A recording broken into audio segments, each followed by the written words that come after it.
Are you trying to find real stories of what happens in the dark rooms in Berlin? You dirty birdies. But guess what?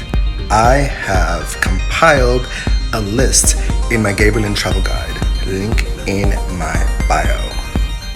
So if you're trying to figure out what Bull is like on any given day, check it out, because I wrote down everything that happened while I was there and what you can get into yourself.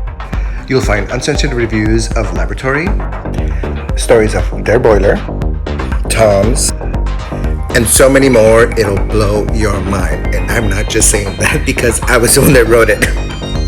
Seriously, go on my Etsy link, which is in my link tree in my bio, and just read the reviews and see what you think.